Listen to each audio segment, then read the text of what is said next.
Welcome to Nada Yada Island. Next on Nada Yada Island. I knew I deserved so much more, so I left. I finally switched to Metro and got what I was looking for. Get one line for only $25 a month with AutoPay. Just bring your phone to Metro and experience all the data you want on the largest 5G network. That's Nada Yada Yada, only at Metro by T-Mobile. First month is $30. Bring your number and ID. Offer not available if with T-Mobile or with Metro in the past 180 days. Welcome to Mind Love, episode 121. Today's episode is all about escaping from emotional eating.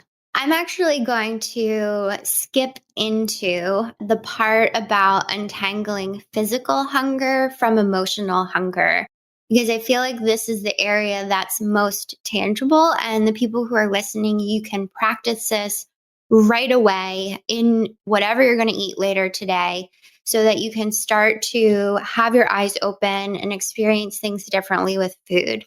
One of the tools that I teach in untangling physical hunger from emotional hunger is called the hunger and fullness scale.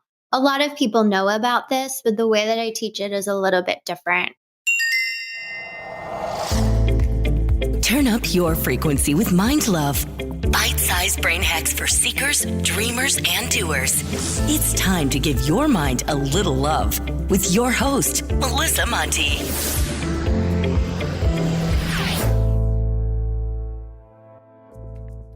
Hi, friends and wild people. First off, if you haven't subscribed to the podcast yet, please hit the subscribe button. More subscribers means even better guests and tons more value. Plus, it helps me grow the show so more people can find it.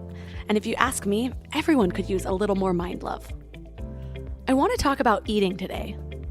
Do you know for sure that you only eat when you're hungry? Or do you ever eat when you're stressed or anxious or overwhelmed or even bored?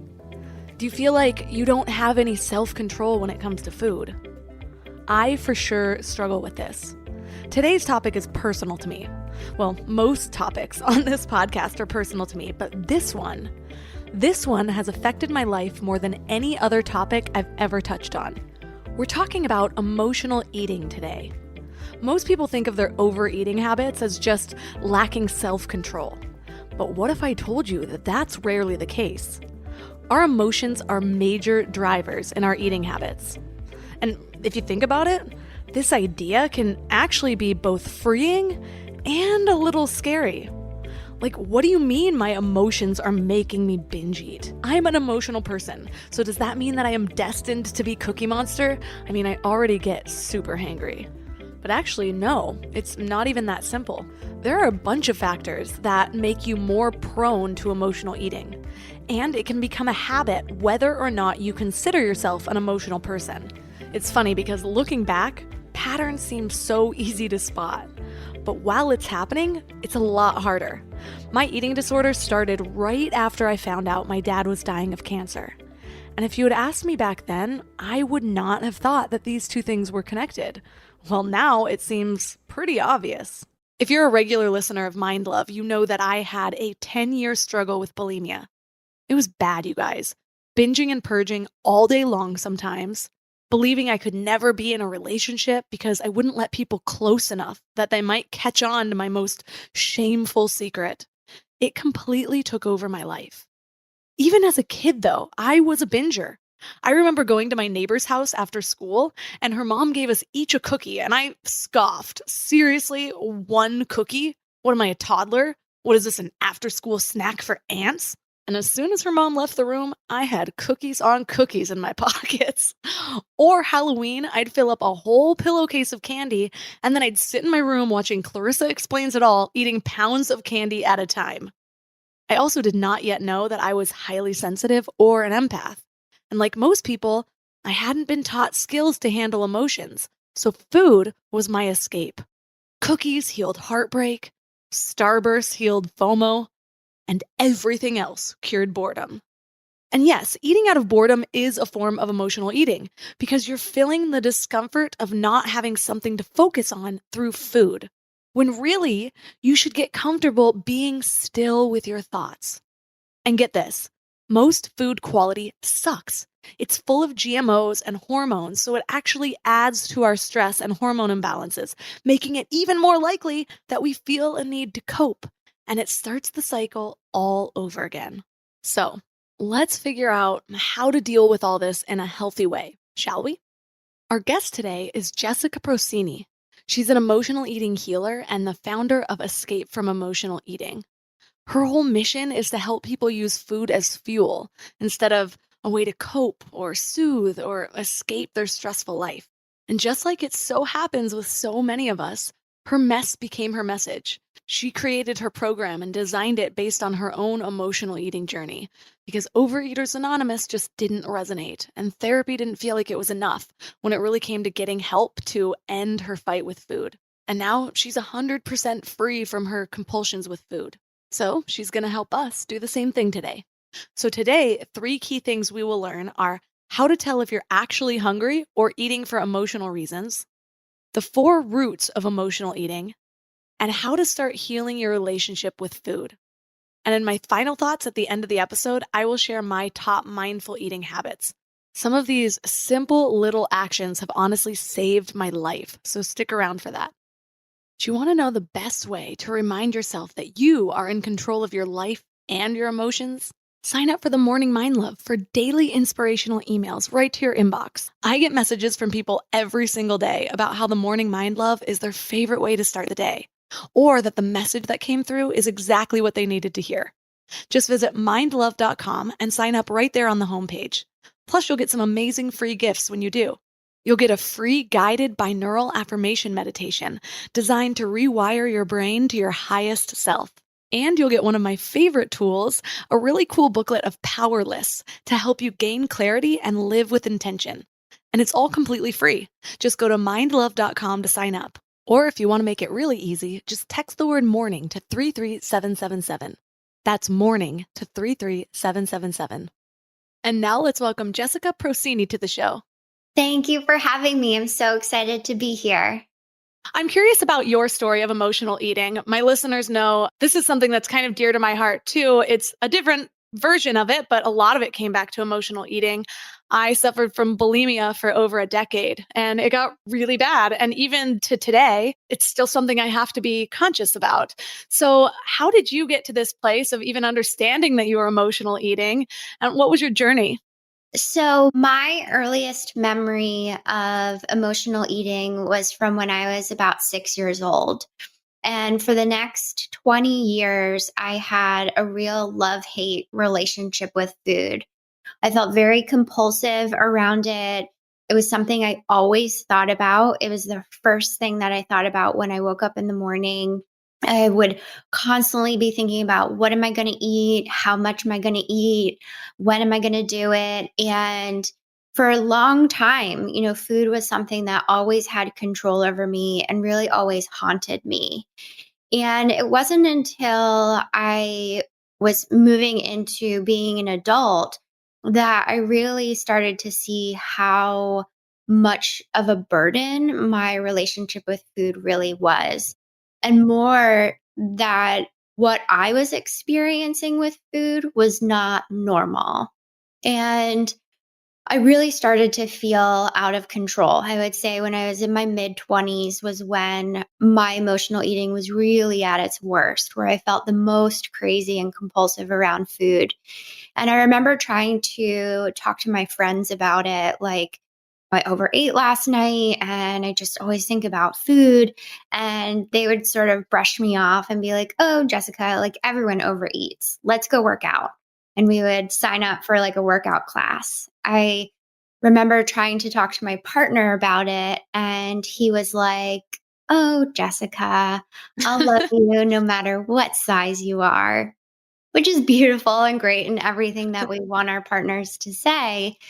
But what really boggled my mind was how could he love me when all I wanted to do was crawl out of my own skin? And I tried to seek help in professionals and therapists, and they just wanted to write me a prescription for an antidepressant and send me on my way. And I was really clear that I was already using food to numb myself. I didn't want to just continue living a numb life. I didn't want to just replace food with medication. I wanted to be free. I wanted peace. I wanted a normal, healthy relationship with food. And I felt like the only other option was Overeaters Anonymous. And I could never get myself to like go to a meeting or even approach the opportunity because they come from a very long history of many generations of alcoholism. And it just felt like all too much to go to like a 12-step meeting about what was going on between me and food. And it was at that point that I just really felt hopeless. Like I felt deeply understood. I didn't have hundreds and hundreds of pounds to lose. I was just discovering that I was an emotional eater. And I just really felt like I had nowhere to go. Like no one could really understand what I was going through because I wasn't hundreds of pounds in obesity. And it was that point that I really dedicated myself to investigating every single nook and cranny of my relationship with food, the physical, the mental, the emotional, and the spiritual. And I found answers that no one is talking about. So from that, I started to create a series of tools to help myself, starting to fill in a lot of the missing pieces that I wasn't getting from things like therapy and other health coaches. And from that research, I discovered that there are 4 roots of emotional eating, and I focused completely on healing them. And when I did, what was wild was that I would wake up in the morning and not be thinking about food anymore. I stopped overeating. I stopped thinking about it all the time. I really felt like I got my energy and my brain space back. And from there, my body just released any excess weight. I feel like I'm really at this place where I'm at the healthy, right for me weight. I don't have to manipulate my relationship with food anymore. It's just peaceful. It's easy. It's simple when it used to be so complicated. And now this is everything that I'm passionate about teaching and sharing with others. Just like, here's what I know. Here's what I know from walking that road, and no one else told me. And it is such a passion of mine and why I created Escape from Emotional Eating in the first place. So when we are talking about emotional eating, part of it's pretty self-explanatory. You're eating because of emotions, but how does that compare to a typical eating disorder? Bulimia, of course, you're purging your food as well, but overeating can be considered an eating disorder as well. What's different about it, or is it the same? So this is where things can get kind of tangled because there are similarities with emotional eating and other eating disorders like bulimia and anorexia, but there are specific differences. And the major difference between an eating disorder and emotional eating is that emotional eating is a learned behavior. It is often learned unconsciously, but it is a learned behavior that must be unlearned. And I think that's the main differentiation about emotional eating. So, emotional eating can show up in other eating disorders, but it's sort of like icing on an eating disorder cake, even though that's a terrible analogy. I'm so sorry. But that just what came to mind. Like it's an element of, but by itself, I would say that we could say it's disordered eating, but I wouldn't categorize it as an eating disorder. Like I did not have an eating disorder. I was very disordered with my eating. And the way that I define emotional eating is using food for a purpose other than fuel. So using it when you're stressed, anxious, bored, afraid, overwhelmed. I mean, the list goes on, but any time that the primary intention of eating is for an emotional need is emotional eating.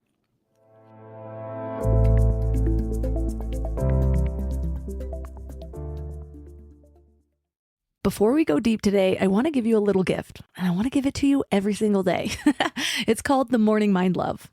I know how life can be. You're all fired up after an inspiring episode, and then a new day or a new challenge comes at you, and it's just hard to keep up that energy. Well, the Morning Mind Love is kind of like an oracle from your higher self to help you start each day with a positive focus. Plus, when you sign up, you get 2 free gifts, a 30-minute binaural meditation and 30 days of journaling prompts to help you remember who you truly are. And it's all completely free. So join over 9,000 people and go to mindlove.com to sign up or text the word morning to 33777. You know what's crazy? After all these years of hosting Mind Love and talking to some of the world's leading experts, one of the biggest eye-openers for me has been just how much our gut affects, well, everything. When my gut feels good, my mind feels clearer, my intuition is stronger, and I just feel more balanced. And that's why I'm excited about Zoe, a science-backed nutrition company that is totally changing how we understand our gut health. They've created the most scientifically advanced at-home gut test and built the world's largest microbiome database. So when you get your results, you're not getting generic advice. You're getting insights about your body that other companies just don't have the data to provide. There's also just so much misleading health information out there. Food companies even pay influencers to promote ultra-processed foods as healthy. And that's why I love that Zoe relies purely on science. Real science. The randomized controlled trial showed that participants were 4 times as likely to report better sleep and more energy, all thanks to the info from the largest microbiome database on the planet. So go to Zoe.com and find out what Zoe membership could do for you.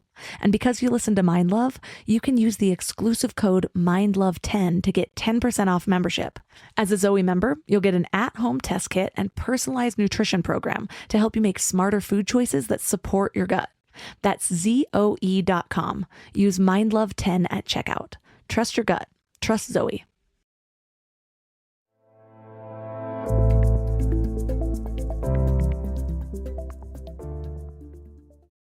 So what I have found, I have an addictive personality. I'm a creature of habit. So a lot of times there have been fine lines between, wait, is this an addiction or is this a really deeply ingrained habit? Like I've had to kind of sift through that.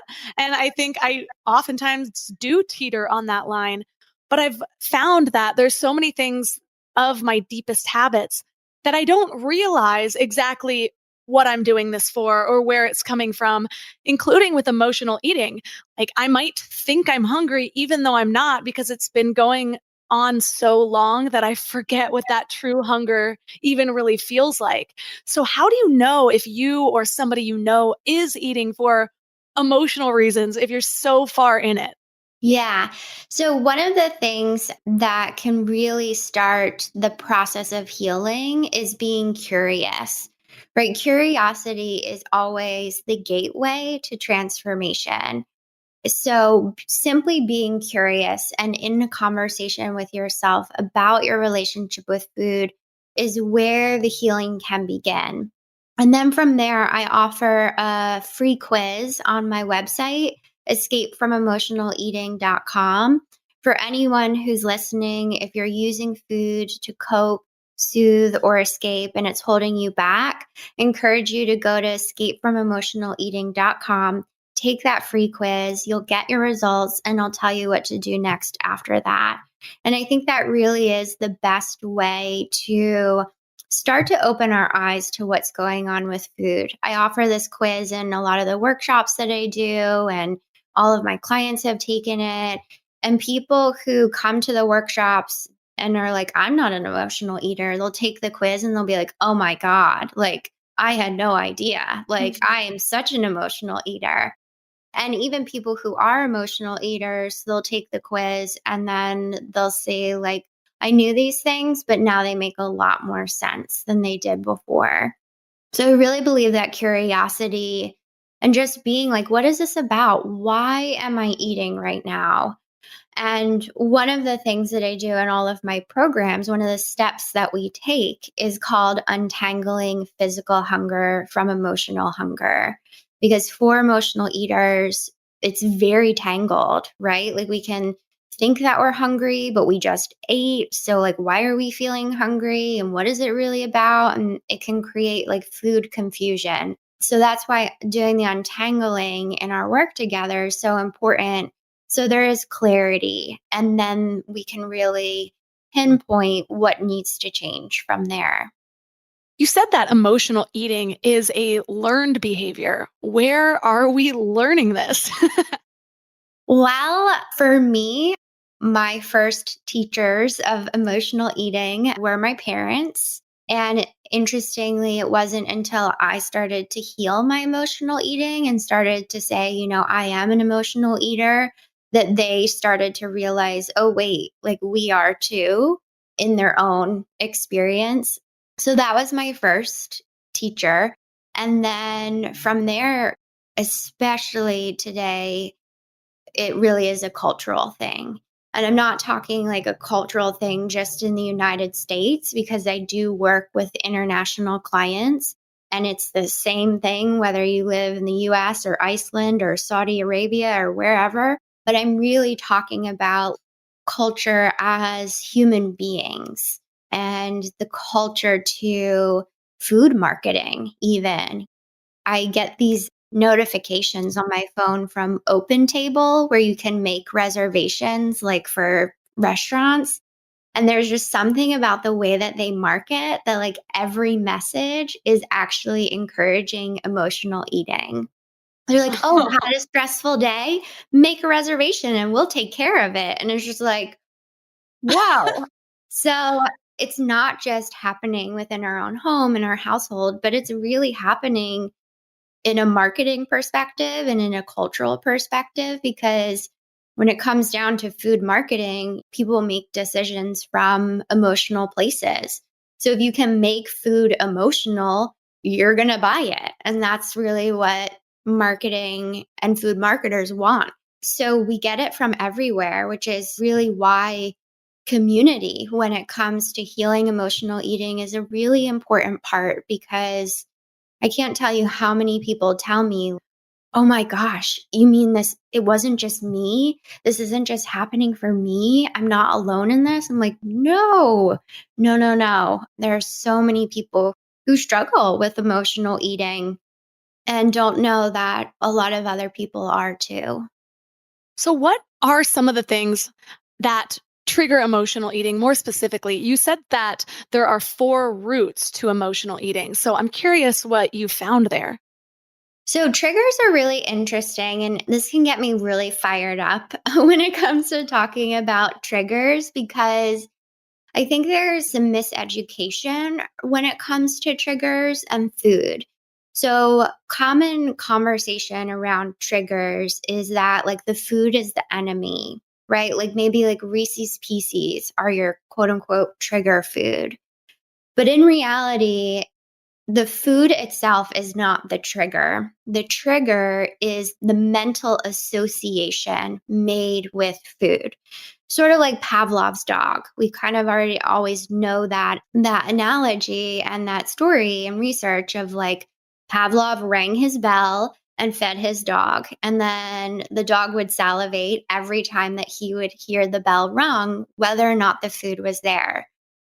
Same thing happens to our brain. We make these associations, and maybe Reese's Pieces actually remind you of your childhood and sitting on the couch and after like being at school all day, and it was your reward. And that can create a sense of safety for the person who is eating Reese's Pieces. I know that we can repattern triggers because I have personally experienced this, where I used to have this like granola. It was like a healthy granola, made with like coconut sugar and coconut oil, and it had chia seeds in it. It was like real top of the line granola. But I would find that when I would eat it, I would literally be able to eat a whole bag in a matter of seconds. Like I would just go right through the entire bag. And what's interesting is like a couple of months ago, I saw that same granola at the grocery store and I was like, oh, hello, old friend. I remember you. And I brought it home and I was like, I used to love this granola. And I had one bowl. And what was interesting is that a couple weeks later, I actually had to throw it away because I forgot about it. and it started to grow mold. Now, when I was compulsively eating, that would have never happened. Like the granola would not have even stayed around for a couple of hours. So that was such evidence to me that like it's not about the food, it's about everything underneath it and the emotional needs that we are receiving from a food experience. It's interesting because a lot of people associate or think that these associations are always with something super negative. But one thing I feel like really resonated with me during that story was just that I had to go through a weird process when I was trying to cut back on drinking. And I've never really associated with like having a drinking problem. Well, or an addiction to drinking, but more like I was a problem drinker for a while in my 20s. I was a huge party girl, all this stuff. But when I was getting my life together, it's not like I'd have these needs like, oh my God, I must drink and then always drink too much or whatever. But like I had associated a cocktail or a glass of wine with fun. And so on like a Sunday or whatever, I'm trying to make these big changes in my life and I'm walking by all these patios with bottomless mimosas. And it's like, I wanted in there. It was like this association with that's how you get to that level of fun. And then it's everywhere on TV, every movie you watch with like these little enviable girl cliques. They're always out for a cocktail or a glass of wine or a wine night. And so associating a food or a drink or something with a behavior can be a very slippery slope, even if it's seemingly positive. And I think that's also where it gets a little confusing because, yeah, it seems like, oh, I just want to have fun. But why did I need that on a Saturday or whatever? Like a lot of it was because I'm like, okay, well, what do I actually do now? Am I missing my old life? It was like, to kind of ease that moment of discomfort, it'd be so much easier to just throw my problems away and have a big girls' brunch. Yeah. Yeah. You nailed it right there where you said, it'd be so much easier to avoid this discomfort. So, whenever we're using something to cope, whether it's food, alcohol, shopping, things like that, we miss out on the opportunity to emotionally mature. We miss out on the opportunity to learn emotional resilience. We miss out on the opportunity to honestly build our emotional fitness. If every time we're experiencing discomfort, that we immediately try to escape from it. I don't remember who told me this, but it's something that really stuck with me. So my first memory, as I shared before, of emotional eating was when I was 6 years old. And for the next 20 something years, I emotionally ate on and off for that entire time. And someone once told me that the age that you are when you begin emotionally eating or using any kind of coping mechanism, obviously you're probably, maybe you will, but you're probably not going to be drinking at 6 years old. Who knows, but it's possible. But the age that you begin coping with a substance, whether it's food or anything else, is the age that you remain emotionally. So even though I was in my late 20s and had really established myself, I was emotionally 6 years old. And I still feel like I'm definitely not perfect. I'm not Moses on the mountain here. I definitely still feel like there's a lot of emotional growth I am still learning and stepping into, but I definitely had a lot to learn that was not taught to me about how to be emotionally resilient, how to manage difficulty without destroying myself in the process, how to not punish myself when things went off the rails or got difficult or I, made a mistake. So I love what you shared because it's so true. Like we can feel that awkwardness. And my invitation is to all who are listening to lean into it, go right into it, because that is where we learn. In the same way that if we're going to do push-ups, things are going to get uncomfortable, right? You can't learn to do push-ups without feeling like you're going to die in some regard. And in some ways, I know this might sound silly, but healing emotional eating can sometimes feel like that. It can honestly feel like we might die, but in an emotional way, because we are learning how to manage challenges and difficulties in ways that we're not used to. We're used to escaping. And now it's time to stay in it and show up. Yeah, I've heard that too, as regards to emotional maturity and things like that. And another thing that I hear quite often, and not exactly sure the original roots, because I've heard it from so many different places, is that if we're not actively seeking positive struggle or positive challenges, we're going to like manifest those challenges in a way that's out of our control. So for those people who feels like everything's going wrong or they have all these self-sabotaging things, it's because they're not actively seeking a challenge that progresses them. So there's going to be challenge in our life no matter what, but do you want to take control of those challenges and have it guide you up a path, or do you want those challenges to take control of you? And that's something that really pushes me to seek things that push me further, because it's so easy to be like, but there's a whole new Netflix Christmas movie on. Like, they just curated the whole holiday selection. I want to watch holiday movies instead. That's an easy thing to just sink into. But having that little nagging feeling saying like, okay, well, if I'm not going out and getting what I want, then what's going to get me? Yeah, exactly. Yeah. So well said. And that's such an important thing to like really take a look at. If I am spiraling and using food to cope, soothe, and escape, what am I actually trying to avoid?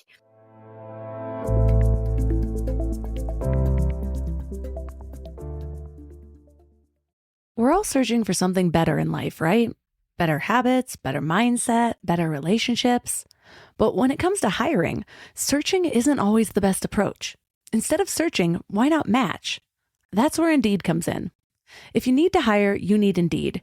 It's your go-to matching and hiring platform with over 350 million global monthly visitors. Their matching engine helps you find quality candidates fast. And I mean really fast. Did you know that in the minute I've been talking to you, 23 hires were made on Indeed worldwide? That's what I love about Indeed. It's like having a mindful hiring assistant. Instead of getting overwhelmed by endless resumes, you can schedule, screen, and message candidates all in one place. The platform actually learns your preferences, so the more you use it, the better it gets at finding people who align with your vision. And get this, 93% of employers agree that Indeed delivers the highest quality matches compared to other job sites. That's why more than 3.5 million businesses worldwide use Indeed to hire great talent fast. I just love that it keeps all of my hiring processes organized. I can do everything right there instead of having spreadsheets and notes and video call links. And listeners of the show will get a $75 sponsored job credit to get your jobs more visibility at Indeed.com/mindlove. Just go to Indeed.com/mindlove right now and support the show by saying that you heard about Indeed on this podcast. Indeed.com/mindlove. Terms and conditions apply. Need to hire? You need Indeed. You know what I love about the start of a new year? It's kind of like opening a fresh notebook. 365 blank pages just waiting to be filled with your story. But sometimes we get stuck trying to write that story alone.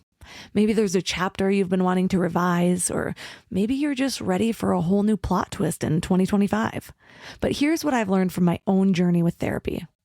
It's kind of like having an editorial partner for your life story. Someone who helps you see the patterns that you might have missed, who gives you the tools to write stronger chapters ahead. And that's why I'm so excited about BetterHelp. They've made therapy accessible and easy, serving over 5 million people worldwide. With over 30,000 credentialed therapists, each with different specialties, you can find someone who really gets your unique story. But what I love is how flexible it is. Everything is online, and you can easily switch therapists anytime at no extra cost until you find the perfect fit. And it's not just for people that are dealing with major challenges. Therapy can help anyone become the best version of themselves. So write your story with BetterHelp. Visit BetterHelp.com/mindlove today to get 10% off your first month. That's BetterHelp, HELP.com/mindlove.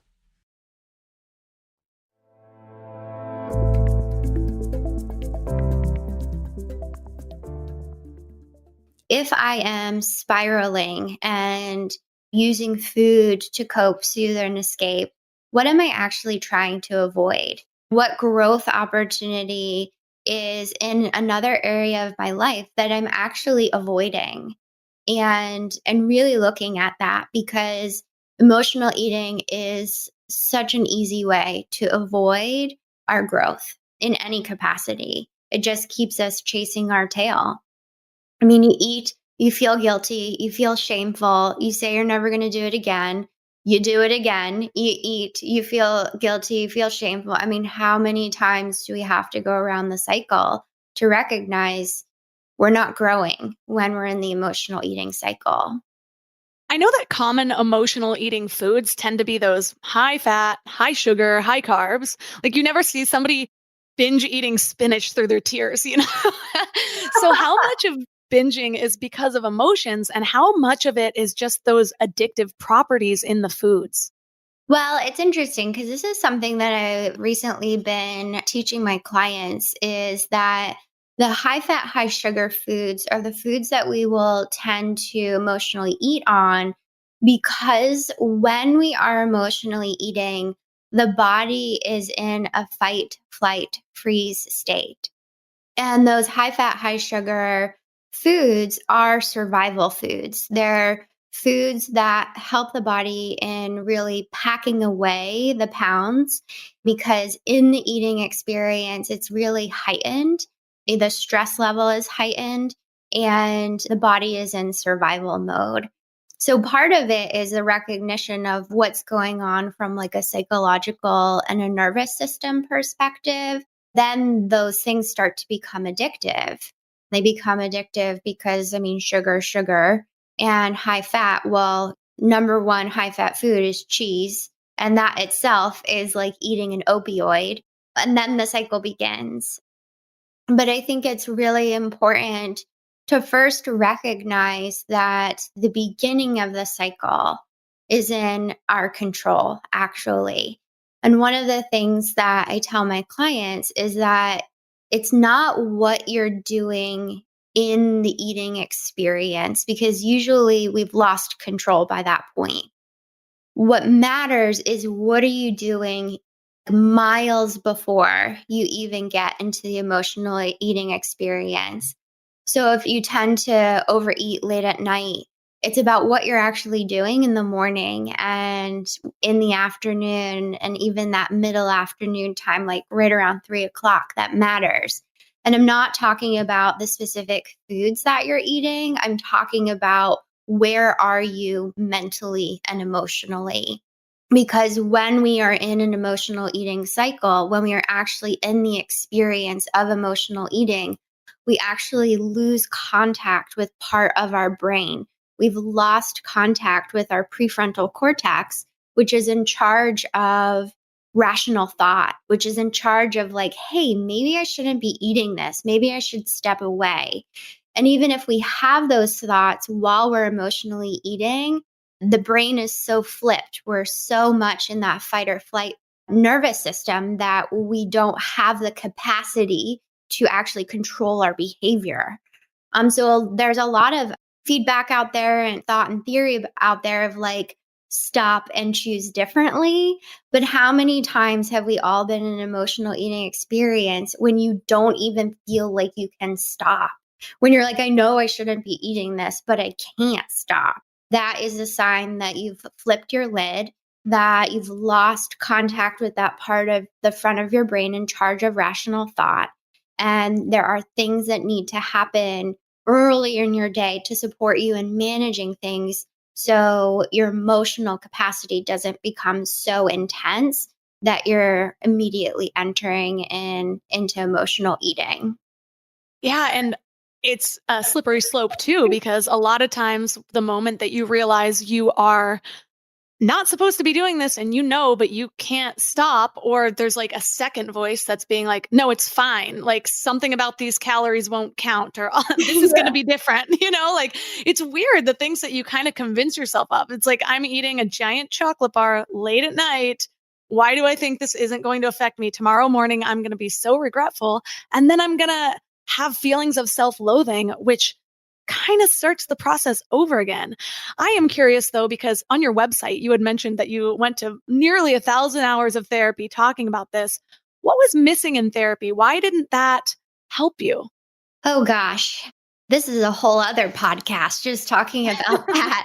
But one of the major things that was missing in therapy for me was the connection between mind and body. Therapy very much operates in that silo of the mental, but I was really missing, okay, like, so I don't feel safe. And how does that connect to the granola that I'm compulsively eating? There was a lot of missed connections.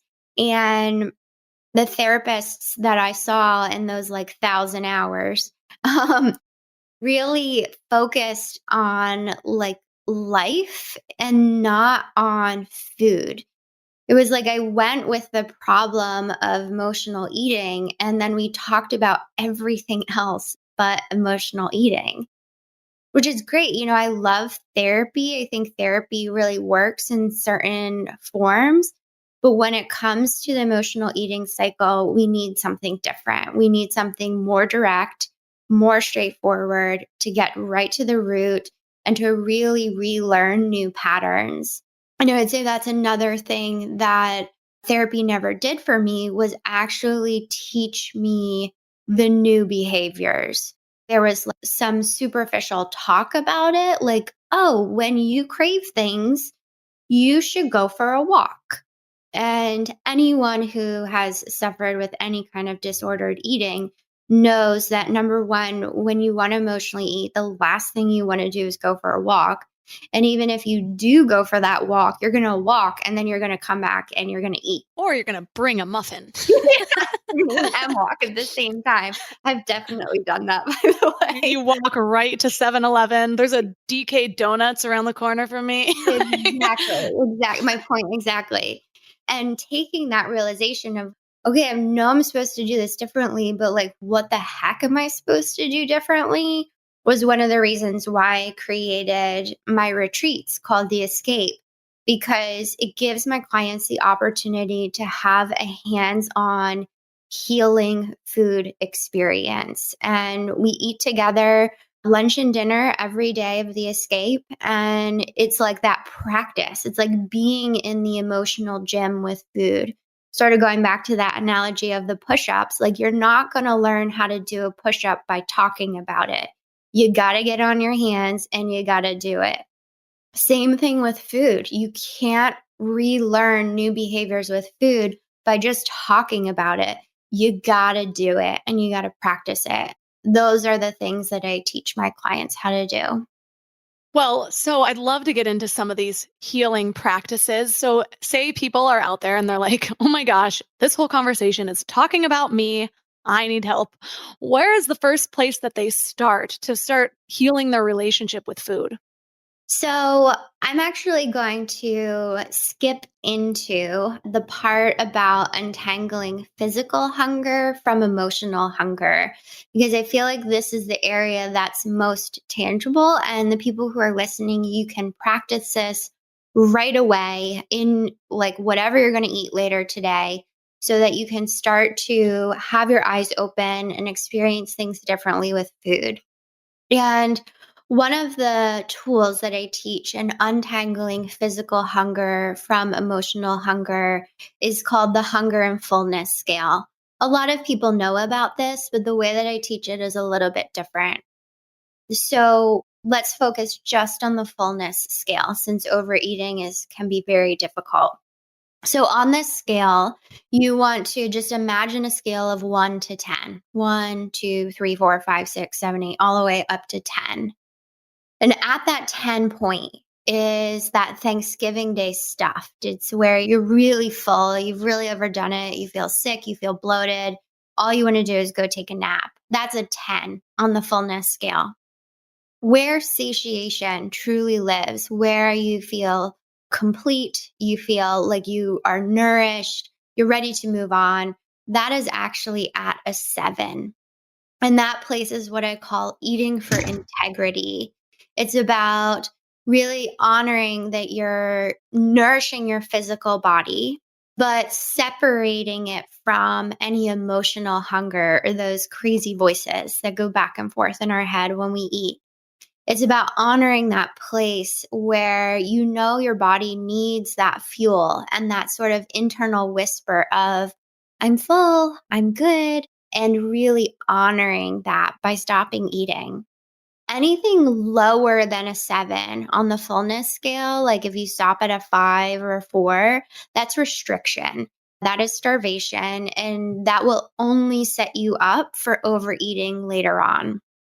So then it's really about practice. So in the eating experience, while you're eating, the first thing is to be in a quiet space where you're free from distractions, because that'll help you tune in more deeply to what's going on physically and mentally for yourself. And then from there, periodically throughout the eating experience, you want to ask, like, where am I on the fullness scale? You want to pause and listen for an answer. The answer might come mentally, like you might actually hear it internally. You might feel it. It's sort of like, how does your body talk to you, and starting to understand the language. But the key point about the fullness scale is about honoring your physical body and the recognition that there is emotional hunger that needs to be fed in a different way. Emotional hunger cannot be fed through whatever's on your plate. It has to be fed in a different way. But the fullness scale is the beginning of starting to support, number one, you reclaiming your energy and your power from food. And then number two, to support further work into the healing of the emotional hunger. So when you start to do that, I know part of what I was learning when I was really trying to develop more mindful eating practices, because they did kind of save my life, but there's some conflicting information around on whether it's good to say, for example, eat every 3 hours or something like that. That was something that I tried, and part of it I thought was really helpful because I might have been stopping eating at a 5, but like my 5 was probably everyone else's full because I had stretched my stomach so much from binge eating. And so I would stop at a 5 and it was really hard to do, but knowing that I could eat just a couple hours later, and it was like little snacks to try to re-shrink my stomach or basically switch up whatever that little mechanism is that says, hey, stop eating now. What are your thoughts on that? Is it helpful, or is it some other way of being too obsessed with when you're eating? So, in the teachings around untangling physical and emotional hunger, which there are a number of them, because it's not just like a simple cut and dry thing, as I'm sure everyone is seeing from this conversation. But one of the things that I talk about are eating dictators, and the dictators in our lives, in our experience, that quote unquote tell us when to eat. And one of those dictators is actually time. Oh, it's 12 o'clock. Must be time to eat lunch, without even truly connecting with our body. And like, are we even actually hungry? That if not, then no, we don't need to stop and eat. Or even vice versa, of like, people get so hungry because they've skipped lunch and they look at the clock and they're like starving. So one, as I was sharing before, that time is one of the food dictators. But in the example that you are presenting, what really stuck out to me in what you said was knowing that you were going to eat again later in just a couple of hours was actually what supported you. And that actually is also what supported me, because there would be these voices that I would hear in my head when I was eating. And one of the voices would be this fear voice of, well, I better eat this now in case I get hungry later. Really coming from a place of like, I'm not going to be able to eat when I'm hungry later. Like that, like when we start to really get into it, we can really see how like sly the mind is.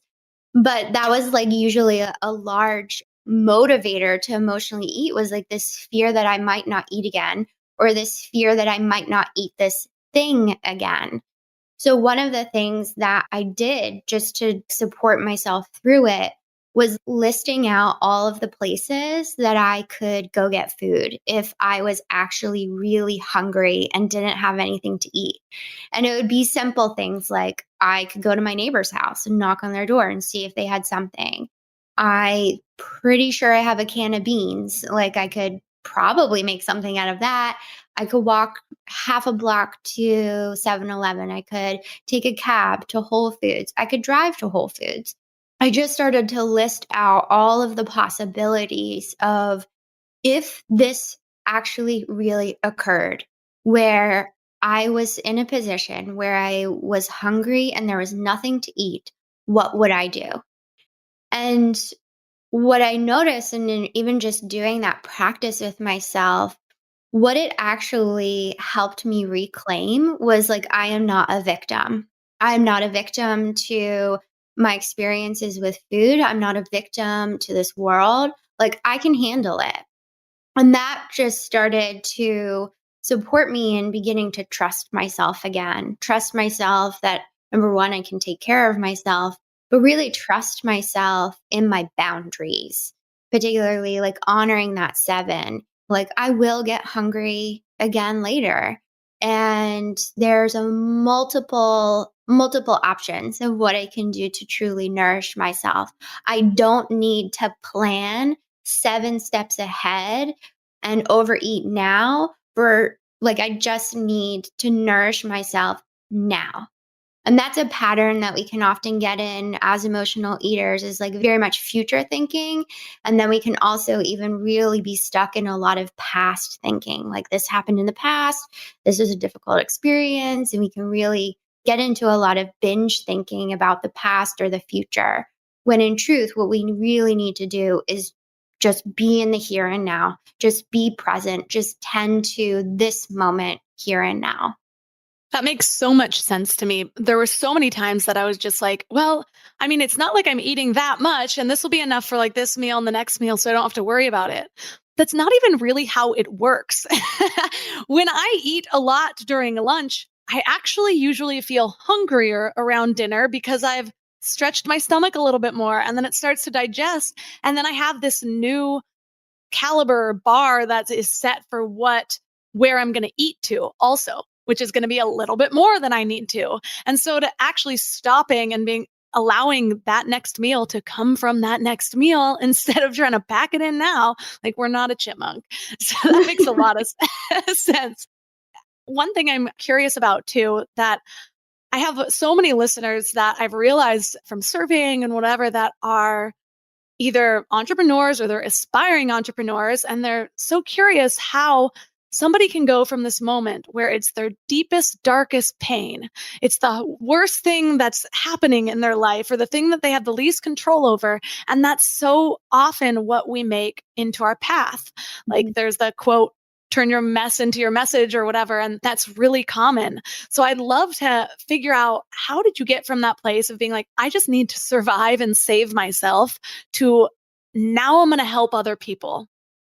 Well, it certainly was a process. I think when it comes to turning your mess into your message, standing where I am now and being like, it's been 4 years since I've emotionally eaten in any capacity, that took so much time and so much commitment to healing to be in a place where I am now. This did not happen overnight. In places, it did sort of feel like things happened pretty quickly.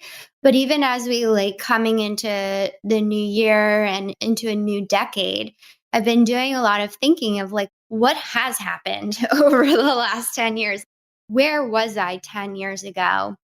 And honestly, 10 years ago, I was in the deepest, darkest place with my emotional eating. But I can say that in that 10 years, it took work. It took commitment. It took getting up, falling down, getting up again. In the beginning, I think I could only go 2 hours without emotionally eating or overeating, like that sensation of feeling overly full. Like I could really only go 2 hours without feeling that, to then where it was 2 days. I remember my first 2 days where I wasn't emotionally eating. And then I started emotionally eating again. And then there was a sprint of like 2 weeks. And then I started emotionally eating again. And then it was like I could make it like 2 months. And then I started emotionally eating again. And then it was like 2 years.